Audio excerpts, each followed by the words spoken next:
शिव कालों का काल महाकाल है और ये हलाहल विष मेरे शंकर का कुछ भी नहीं बिगाड़ सकता है।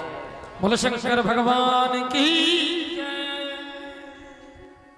इसीलिए माता पार्वती ने भगवान शंकर से विष पीने के लिए कह दिया और भोलेनाथ ने उस विष का पान करके त्रिलोकी को बचाया। विष भी बड़ा जहरीला था। उस विष का पान जब भगवान ने किया तो विष को पीने के कारण भगवान का कंठ नीला पड़ गया। इसीलिए भगवान का एक नाम और पड़ गया। क्या नाम पड़ गया? जोर से बोलो, अभी आवाज नहीं आई। बोलिए नीलकंठ भगवान की जय।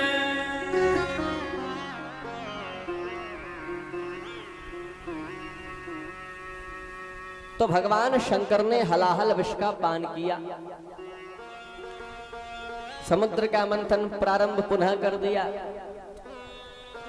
तत्पश्चात समुद्र में से कामधेनु गाय निकली, जिसे ऋषियों को दे दिया। उच्चैश्रवा घोड़ा दैत्यों के राजा बलि को दे दिया। ऐरावत हाथी देवराज इंद्र को दे दिया। कौस्तुभ मणि भगवान नारायण को दे दी। कल्प वृक्ष स्वर्ग में पहुंचा दिया। अप्सराएं देवताओं को दे दी। ततश्चा विरभूत साक्षात श्री रमा भगवत परा रंजयंती दिशा कांत्या विद्युत सौदा मणि यथा।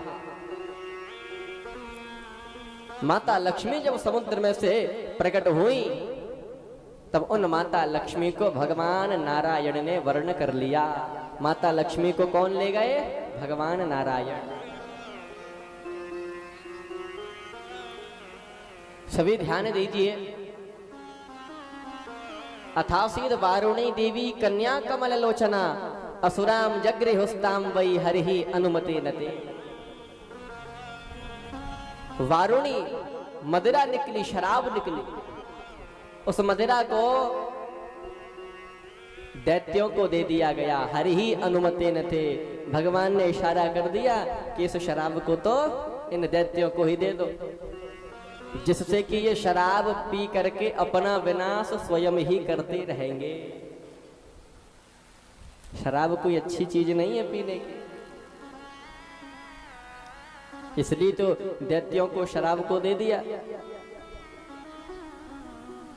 चंद्रमा निकला, उस चंद्रमा को भगवान शंकर को दे दिया। अंत में धन्वंतरी जी महाराज अमृत का कलश लेकर के प्रकट हुए हैं, जो कि भगवान नारायण के ही अवतारी हैं। बोलिए धन्वंतरी भगवान की जय हो।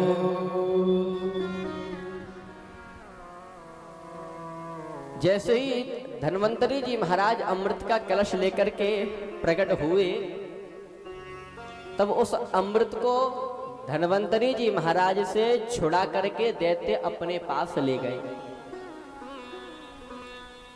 देवताओं ने जाकर के भगवान से कहा, हे प्रभु, ये दैत्य तो छल पूर्वक अमृत ले गए, क्या किया जाए? तब भगवान नारायण मोहिनी रूप धारण करके प्रकट हुए हैं। बोलिए मोहि। भगवान नारायण ही मोहिनी रूप धारण करके प्रकट हुए और बड़ा सुंदर उन्होंने रूप धारण कर लिया। अब दैत्यों की दृष्टि तो पवित्र है नहीं, दैत्य सदाचारी तो है नहीं। दैत्यों को तो वो भगवान एक सुंदर सी स्त्री के रूप में दिखाई दे रहे हैं। ओहो, देखो कितनी सुंदर स्त्री है। सभी दैत्य पहुंच गए अमृत का कलश लेकर के, और भगवान मोहिनी से बोले, हे देवी, तुम कौन हो?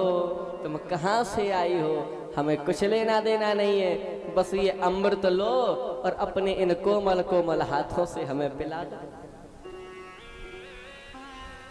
मोहिनी भगवान ने दैत्यों के हाथ से अमृत लिया और देवताओं को पिलाने लगे।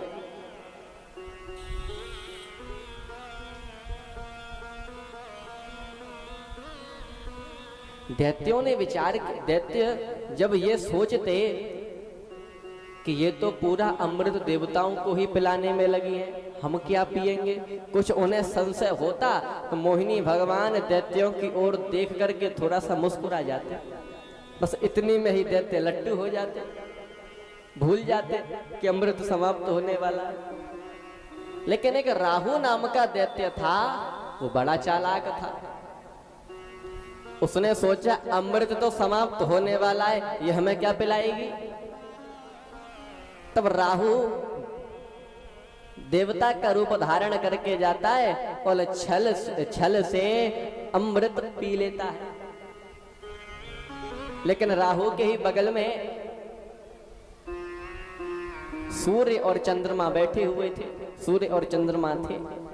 तब सूर्य और चंद्रमा ने भगवान को इशारा करके बताया कि हे प्रभु, ये कोई देवता नहीं है बल्कि ये तो दैत्य है, देवता बन के आगे आए अमृत पीने। तब भगवान ने अपने सुदर्शन चक्र के द्वारा उस राहु के सिर को काट दिया। जय हो। अब अमृत पीने के कारण वो मरा नहीं, उसके सिर को जब काट दिया तो दो भाग हो गए। राहु तो था ही, और सिर को काट दिया तो महाराज केतु भी उत्पन्न हो गया।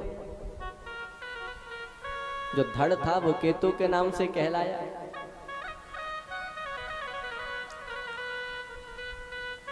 और यदि इस लीला को श्रीमद् भागवत महापुराण में पढ़ें तो कई लोग हमसे ये भी कहते हैं